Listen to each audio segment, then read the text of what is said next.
You've tuned into The Brew, the talk show that explores queer spirituality, social issues, and pagan culture with me, your host, Dr. John Michael Salvato.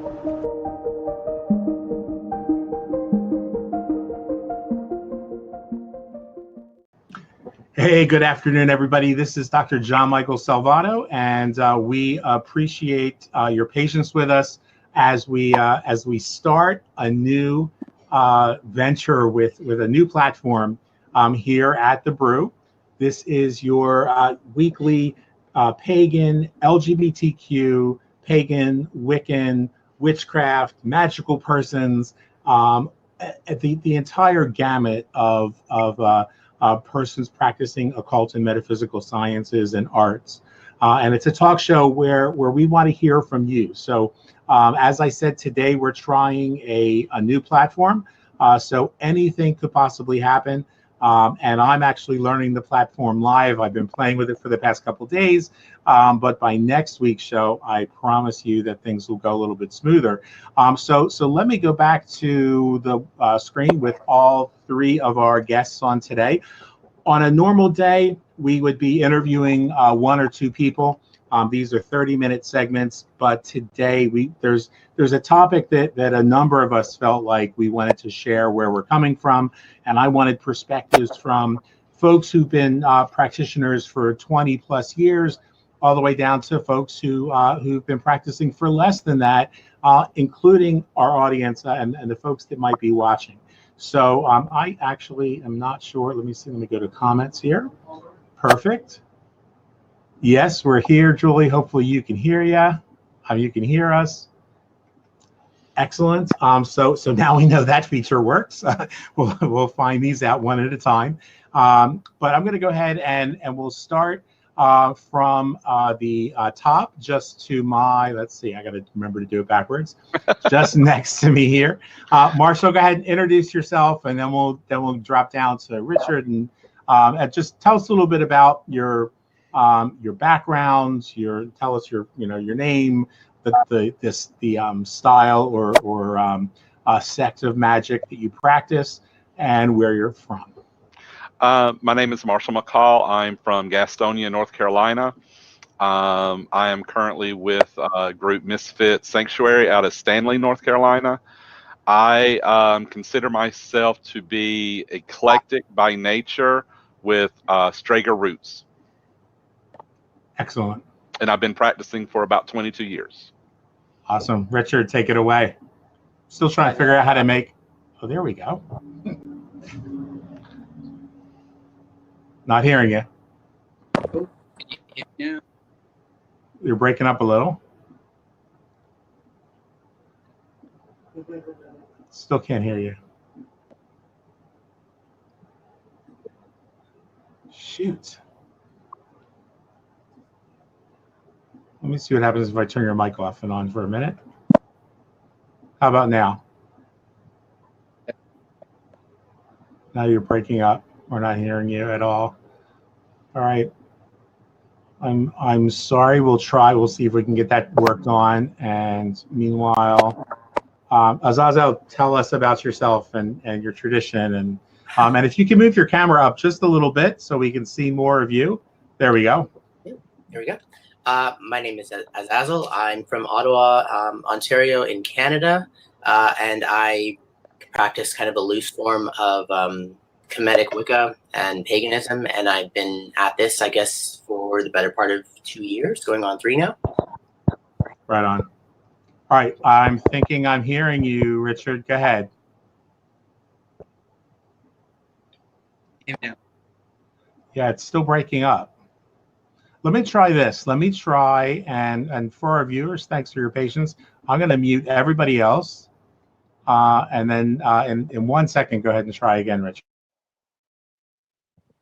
Is this any good? Oh, you can only hear me when everyone else is muted. That's a great sign. So I'm Richard. I'm from East London. I've been practicing for a long time, and to be honest, I can't recall exactly how long. I'd have to try counting, and that's not a great idea for right now.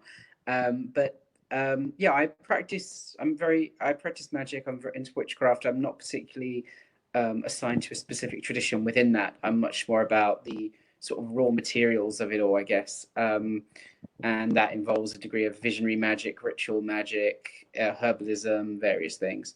And yeah, I suppose that's me. I do work for the Centre of Pagan Studies, and I am really happy to be here. It's always good to see you guys.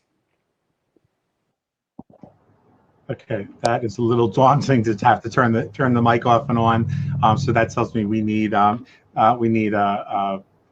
actually, you know what we could do? I could just say when you guys are done talking, mute your mic, and then that way Richard will be able to talk. So today's theme, and what we want to hear from you guys, and what we want to hear from the folks that are watching, is about this idea of drawing lines in the sand. I saw an article, and I don't know if it was Scarlett that posted the article, or Scarlett Magdalene, or possibly it could have been even Tempest Sakharov. But the article, the idea behind the article was, talking about how we have this issue with drawing lines in the sand, and then on a Facebook group, somebody was saying, well, so and so shouldn't be here because, and actually so and so, I wanted to be on the panel as well today so we could hear from him, because he identifies as a Christo-pagan, and there's no room in their view of witchcraft for a Christo-pagan to be here. And they were talking about high magic versus low magic, and dark magic versus light magic, whatever the fuck that is, and they, whatever the hell that is, whatever. And they it just really made me have one of those moments where I said, I think we're better than that. I think that that it's somebody else made a comment that they should be more respected because they come from a hereditary line of witches. And so, Azazel, I want you to kind of talk to that idea in a moment as well. And while it's wonderful, I come from a hereditary lineage as well, and our tradition is hereditary. It didn't make me any more powerful. It didn't make me any quicker adept. I didn't get any bonuses. You didn't even get a discount at McDonald's or anything. There were no pluses, actually probably more negatives, because you had more people telling you what to do rather than letting you have the full experience. And I think that for me, the thing that's missing is a queer pagan community, or a queer esoteric community, where we as a movement, where we come together as a movement and say, you know what, there are all these different sects out there. We are, as a people who embrace diversity, and enough of this, well, I embrace diversity as long as you follow my tradition, or as long as nothing that you do goes against what I do, and that for me is just problematic. So guys, and we'll go ahead and let's first start with the youngest among us in terms of practice, and tell us, what you feel as somebody who's been in this practice for a little over 2 years.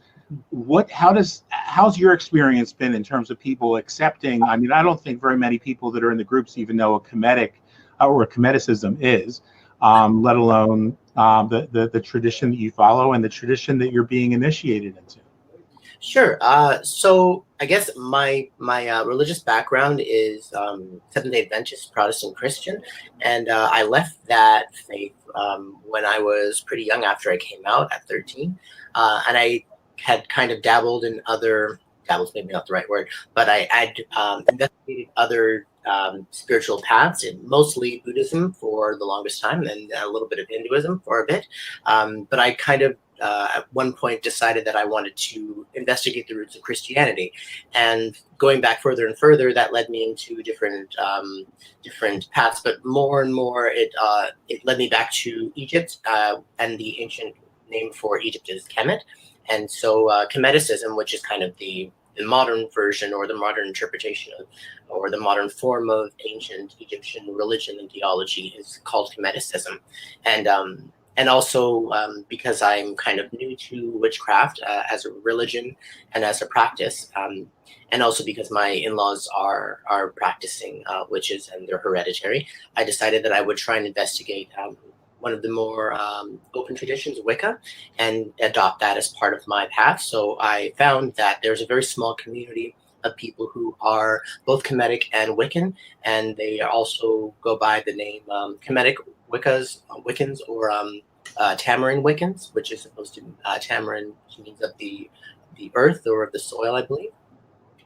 Anyway, so going back to what you said about my stance on this, I find that a lot of people who have a relationship or a past with the Abrahamic religions feel the need to compartmentalize parts of their theology and their personality or their persona or their deity into different light and dark aspects, male and female aspects.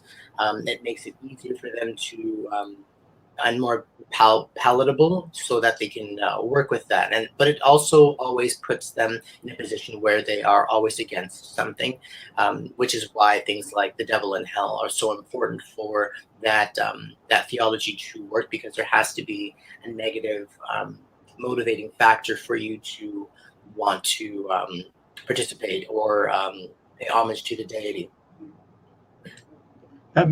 Okay, I think, yeah, I'm still on. That makes sense. I'm going to go ahead and jump in again for 1 minute.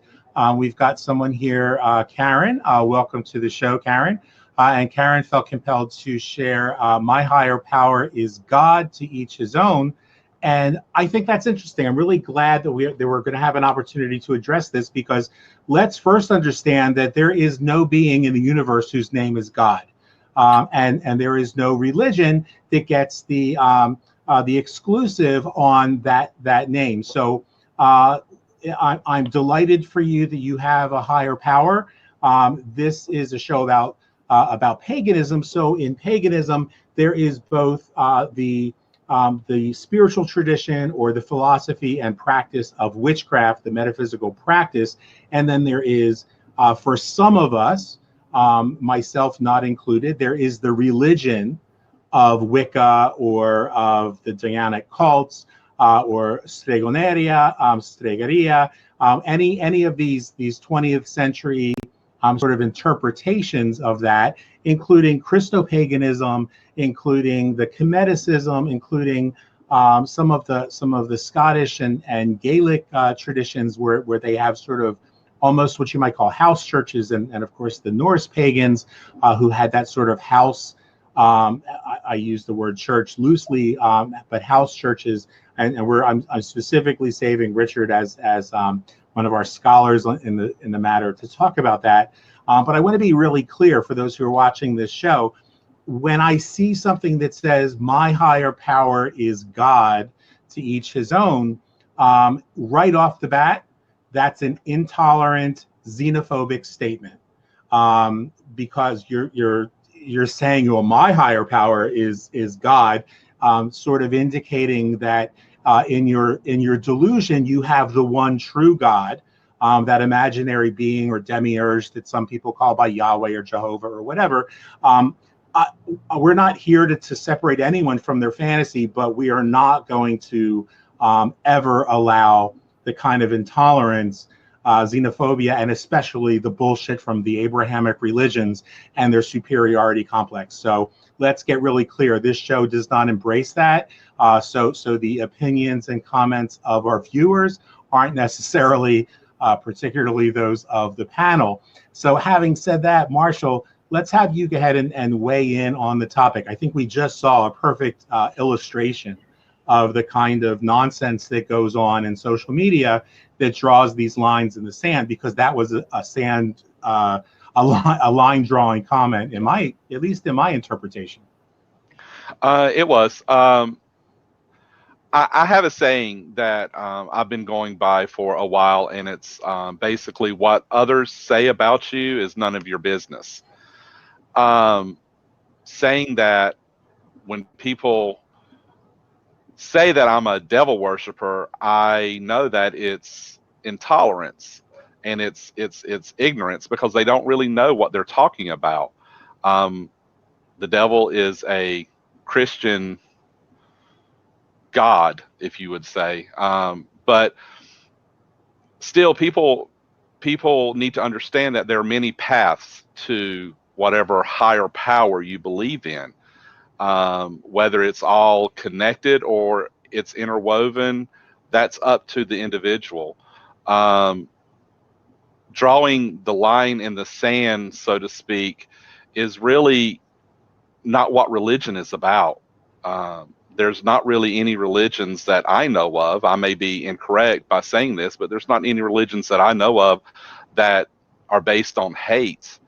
Everything that I've ever done within my belief structure since I converted to paganism has been all about spreading light and spreading love. I just really don't engage people whenever they buck up with their talk like that. I really don't.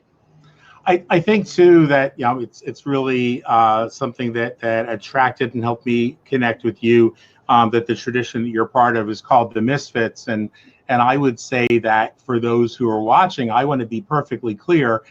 Coming from a background that was fully rooted in the Abrahamic traditions, when I talk about how that person who commented God, their delusional version that they may call Yahweh, they may call the one whose name can't be spoken, or they may call Jehovah, that I'm not talking about the God that exists in Judaism, in Islam, or in Christianity, in its true sense, in its more honest and ethical sense, because we know that that the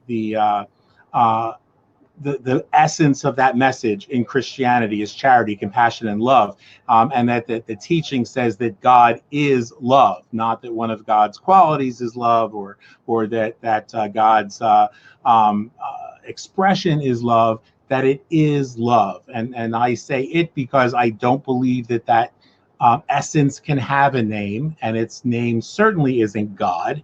And that's just a symbol of ignorance. And I think that this is and I swear to you guys, that was not a planned comment. I don't even know who that person is, but I will certainly find out when the show is over.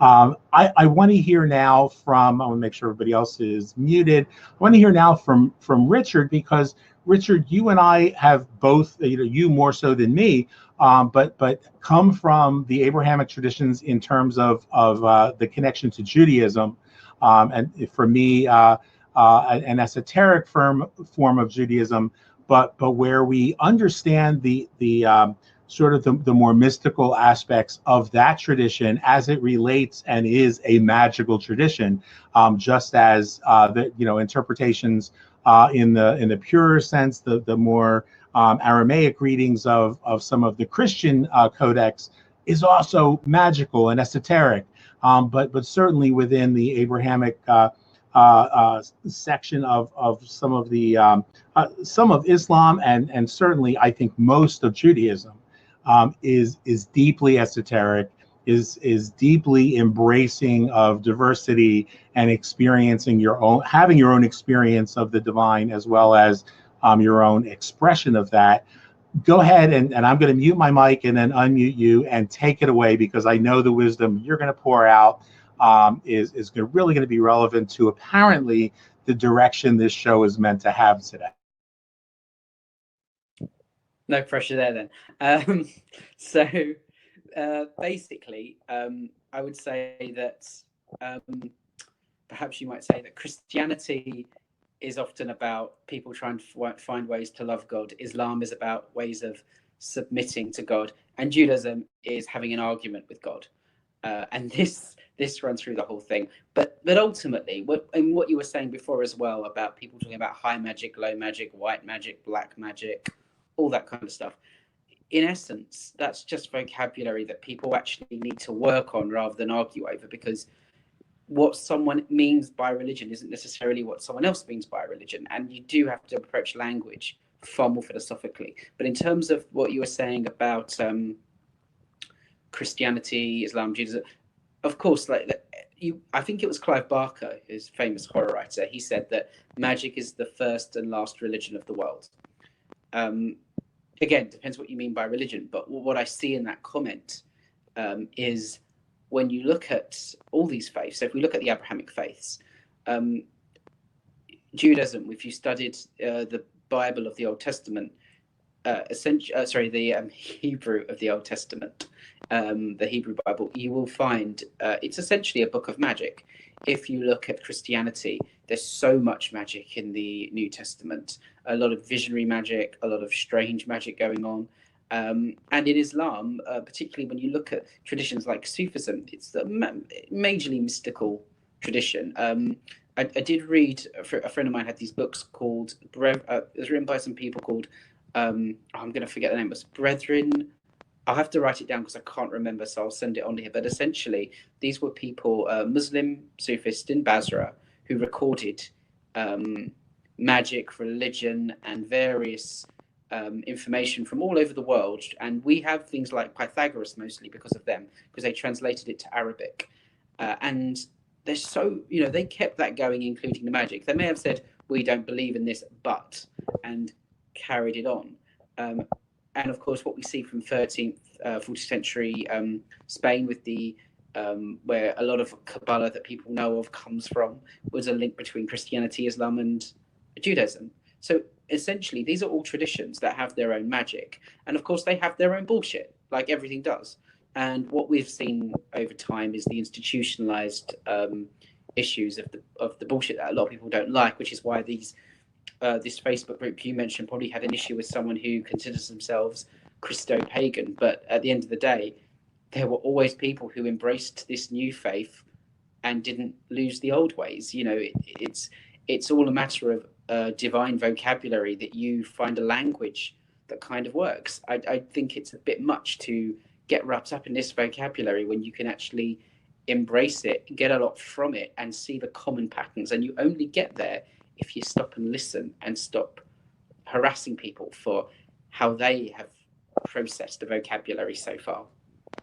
Right on. And I went back to like the full screen because I wanted everyone to see that we were all nodding our head through what you were saying. I also want to bring back up on the screen Larry Hahn's comment. We were hoping to connect with Larry today on video, because I think this really kind of says it all. And I'm trying to be mindful of the time, and I want to give everybody another go round.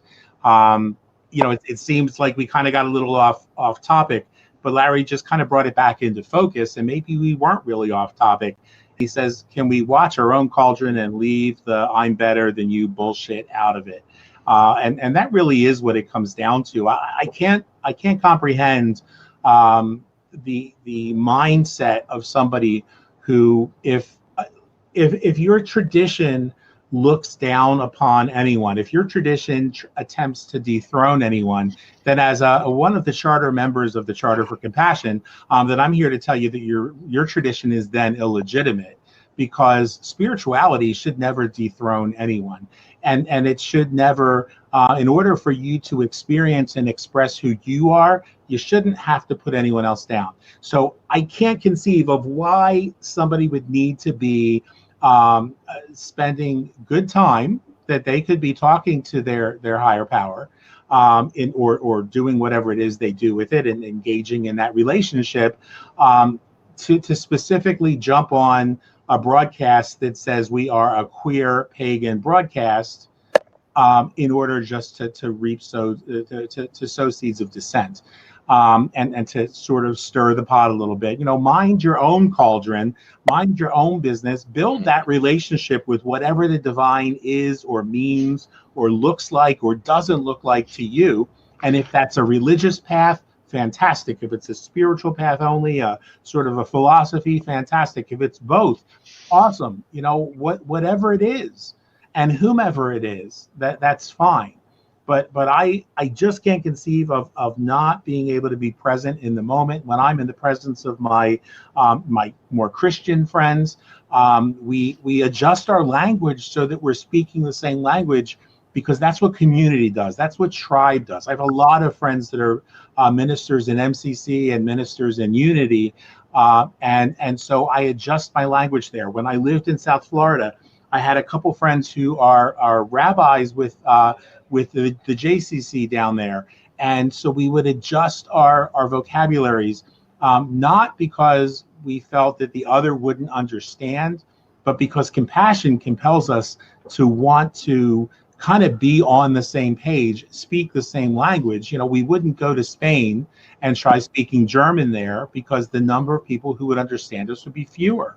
So when we come together as a community, we saw this, you know, so much during Pride. And what I'm really looking forward to is when I jump off here, finding out if that person who was apparently so insecure in their relationship with their deity that they had to proselytize in a pagan group. I'm going to find out if they're part of the LGBTQ community, because we saw at the end of Pride, you know, the prissy little circuit boy crowd having issue with the drag queens and looking down their nose, because in their opinion, the drag queens and the transgender folk were the ones that were being prissy.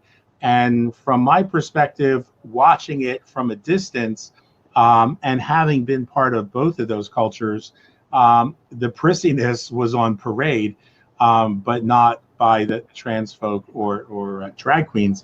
It was that, you know, we're the best representation of what it means to be queer, and that follows straight through to our spirituality and why we celebrate that in this show, because there is no one way to be queer. Otherwise, it wouldn't be queer. There, even within our own sects, within our own tradition, I have cousins who think that I'm absolutely the most horrible person in the world because I talk about some of the things that they believe in Stregoneria and Benedicaria should be left secretive. And I believe that I'm not speaking out of turn. I'm not saying things that shouldn't be said, but that I'm sharing what can be shared so that we find that common ground. Mitchell, I'm going to go around to everybody, and we've got about 4 or 5 minutes left on the broadcast, and I think this platform lets us go over a few minutes. So what do you want to say? If you could say something to everyone, Jeremiah, I'm not sure what "not me" means, so I would love to hear more of an explanation on what that means. I'm not following you, but your voice is important. So if you could explain what "not me" means, that would be fantastic. Mitchell, go ahead and take it away. Marshall, what did I say, Mitchell? That's sorry. Right. I have to stop looking at my phone because I'm talking to Mitchell at the same time. 2 topics that I want to hit on. First of all, one of the things that you talked about pagan communities being against each other or pagan groups going from one to the other. We have several groups in this area, and basically what happens in my group should not affect any other group and vice versa. So you need to, what Larry said earlier, you need to mind your own cauldron. You need to look at your own group and not worry about what other groups are doing, because it's not going to affect you in the long run. And truthfully, it's none of your business what happens. And the second thing is, whether you practice high magic, low magic, whatever magic you want to call it, it doesn't matter. Your intent is the fueling power behind all magic. What you want done, what you want changed, that intent is the pure battery cell for any spell or anything that you want to do.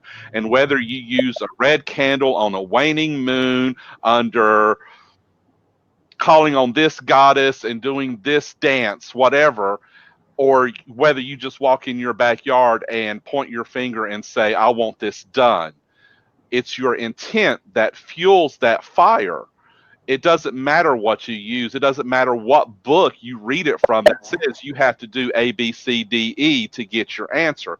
That's not true. Some of the most powerful and most quickly to come to fruition spells that I have ever done has just been me, myself, and no tools. So it's all your intent that fuels this. It's nothing else. Right on. Yeah, we said earlier, somebody said, oh, do you always cast a circle before doing banishing work or before doing something? And I answered honestly and said, sometimes if I just want to fuck with the people that are watching, I make really weird shapes just because I want them to scratch their head and say, wait, what was that? That wasn't even a shape I recognize, because it's about the relationship. And if there was anything, and I'm so excited about some of the guests that are coming up on the show, if there was anything that I wish folks could take away with this, it's that your spiritual tradition, whether it's a religion or not, should be about relationship to all that's around you. For us, for those of us that are animistic, that means working with the spirits of everything that's around us, both the genus loci and the expressions of the divine, whether you see them as being, physical expressions or archetypes. And so, thanks, Marshall, for saying that. And just to let you know, after calling you Mitchell, I just wrote to Mitchell and said, Marshall, I'm on my show. I'm in the middle of the show. So you don't even have to be smart to do this practice. Azazel, let's hear from you, and we're going to have Richard go ahead and close us out. Sure. So I think most importantly for me personally, with my relationship with magic, has been, I guess, my motivation. Like, why do I need this? Why is it that I'm doing this? Why am I following this path? What am I hoping to accomplish by doing this? That is always the kind of the beginning. I always try to begin with the end in mind, and that always informs all of my choices up to that point. If I don't have a good reason for performing any kind of ritual work, ceremony, casting, meditation, prayer, anything, and I just don't do it because it doesn't serve me. And I always go back to that place where I think to myself, why am I doing this? And that's also the question that I ask other people when they kind of either are inviting me into community or trying to divide me from something or expel me from something or chastising me. Like, what is the motivation? Why are you doing this? And what is the utility in doing this? What are you hoping to accomplish by this? Is there something I can learn from it? Can I gain something from it? Can I add this? Or is there nothing here for me? And what do I do with it then? Like, all of these things are part of the process for me. And if I can kind of put everything into its appropriate box, that makes it more real for me, and it makes it more powerful and helps my intention grow. And it also helps me just respect my own self and other people and kind of empathize with them where they are. Out of the mouths of babes. Don't ever let somebody tell you that you're a beginner, my brother. Thank you so much for that. Richard, I think I'm going to go ahead and mute myself in a second. I don't think that it's going to be easy for you to follow what you said earlier with anything. It wouldn't be easy for me, but it probably will be you. So go ahead and drop some wisdom on us, and I'll take us out. So it's interesting in the sense of, I hear all this white magic, black magic. I hope people do in time kind of grow out of that vocabulary a bit, because it's not that useful. Magic is magic. But what I would say is that there's a degree in which obviously people are going to want to challenge something when it's bluntly bullshit. There's a degree in which people are learning, and in learning, you're going to have the wrong ideas. You're going to fail. I've fucked up plenty of times in my magical life, and I probably will again. It's just being human. But what I think is most important part of all of this is simply make an effort. And it sometimes is an effort, because I've done it myself, where you can easily think what someone's saying is nonsense. You have to just stop and listen and understand that actually, because what you often find is they might be using a word you would use differently, but once you actually get their meaning, you understand that often actually what you're doing is the same thing in a slightly different way with a different language. And realistically, you will grow so much practicing magic or your spirituality in any way if you look for those common threads, as opposed to basically trying to take the threads out, chuck them away, and replace them with your own pattern. Basically look at it, because my attitude now, especially as I've gone more along in this, is that we're all just doing the same thing in a different way most of the time, and making it about and often what the people, like what Karen just did, for example, that was all ego. There was no need for that. She could have simply have come on and certainly challenged. Like I will say, there's nothing wrong with challenging people, but you can do it A, respectfully, and B, with a lot more care. And I think that is also something that's important. Just because we're saying, obviously, to take, to be more careful in the approach, that doesn't mean you don't get to be challenged, especially if you're going to post stuff publicly. If you post publicly, you put yourself out there for that. And I think it's important to be challenged. It helps you grow. And also, you either learn something or they learn something if it's approached properly. And I think, and I hope that is the kind of future direction of people. But obviously, when you're young or when you get too into something, you can lose your way a bit. So I just hope people like that find it, because it's a test. The first thing you're tested with is your own ego and sort of a messiah complex kind of thing, and you either grow out of it or you lose yourself in it. But it's sort of sink or swim. Right on. I thank you guys for your participation today. I also want to acknowledge and thank, let me get back to the comments, thank Jeremiah. What he meant by that was that this cousin, he said this cousin supports you. And I certainly appreciate that. And guys, you heard today so many brilliant perspectives that make up this gorgeous tapestry of who we are. And we could have just as easily, and I actually did try to get some Christo-pagans on here, some New Thought teachers on here. As this show continues to broadcast, this particular broadcast won't be going on iTunes. Because we intentionally said this week wouldn't be, put there, because I'm still kind of navigating, converting from this format into an iTunes format. If my guys up at the college say that they can do that with this, fantastic. I think it's good. But I still have to kind of cultivate that mindset of knowing that when I put something up on the screen, I have to make sure that I read it aloud, or else people who are listening have no idea what we're talking about in terms of responding to comments that go on.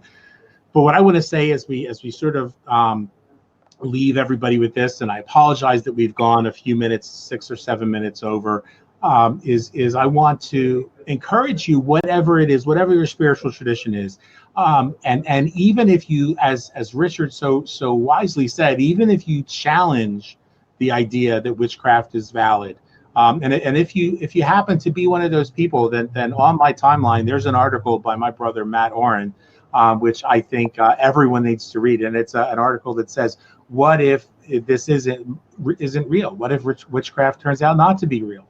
Not that Matt or I believe that that's the case. And we certainly know it's not the case because we've actually seen the evidence thereof. But if you don't believe that that's the case, if you think that your higher power is the only one, understand that it's the only one for you. If you look at the texts that were written that make up part of the codex of what we frequently call the New Testament, you look at the perennialist teachings of Paul. Paul never said that this is the way it is, and then you have to go out there and pound this into somebody else's head and make them conform to your way of life. He said, this is our way of life. And if this is your way of life, if you're following the cosmic Christ, this is how you do it. And it was teachings for the community at Corinth, the community at Colossus. It was teachings for the community at Galatia. It wasn't teachings for the rest of the world. That's always kind of been, when we look at the Abrahamic traditions, and Richard said it so well, the Abrahamic tradition is about that wrestling match with the divine. It's about the personal experience. And I would love if there were a way that I could help every single person within the reach of my voice or this video to develop and cultivate that kind of personal relationship. I don't worship any gods. I'm not involved in religion in any way. None of the deities or expressions of the one, or however you want to call it, require worship from me. None of them are jealous petty queens. I don't deal with those particular expressions of the divine. My relationships with the divine all take place within the temple of my heart. And each one of them is a part. It makes up a part of who and what I am, but more importantly, it makes up a part of how I relate to others, because I see them as extensions of that one within me, expressions of that. If you a blanket thrown over your bed or a comforter thrown over your bed in a single color may be beautiful, and if that's what you want, great. But there's that little bit of Appalachian fascination within me that says that blanket of many colors, or that coat of many colors, to steal from Dolly Parton and from the ancient Judaic texts, that coat of many colors, that's what turns me on. That's my thing. And that's why I'm working so hard to start this movement. So wherever you happen to be today, whatever the expression of your spirituality happens to exist, for you personally, I encourage you to come back to the moment, because that's where the power is. That's where you connect with that archetype. To embrace that power, but to embrace that power with a sense of gratitude, that power can express itself freely and fully in, around, and through everyone around you, through every rock, every stone, through every bird and every plant. And always remember that as you cultivate that gratitude, without which you're never going to be happy, that gratitude can then expand to others, and you can be grateful for others, for their traditions. Be grateful for the times you fuck up. I know I am. Be grateful for the times that you say, you know what, this tradition isn't working for me anymore. Let me see what else is out there. It's not about the destination. It's about the journey. And so we thank you for spending time with us. We thank our viewers for chiming in, every single one of them, including Karen. I don't want anyone to feel like that we're going to pick on them. If something is inappropriate, we once had a host on this show who said that anybody who charges for their services is illegitimate and a horrible pagan. That person is no longer a part of our community, but it doesn't mean that their opinion on that matter matters any less. And Julie, I thank you as well for your comments. We look forward to having you maybe on a show once. I think you're actually on the other side of the pond as well. And it would be wonderful to have you here. Jeremiah, thank you for your comments. And guys, I apologize to our guests. We're 13 minutes over, but this has been an excellent conversation. Until next time, this is Dr. John Michael Salvato, and I'm going to bring up all of my guests again. Thank you, Marshall and Richard and Azazel and all of you who watched. And we'll look forward to seeing you next week when Chiron Armand will be here, and we'll be talking about the incredible work he does with Impact Shamanism. Take care, everybody. Thank you, guys. Let me figure out how to get out of here.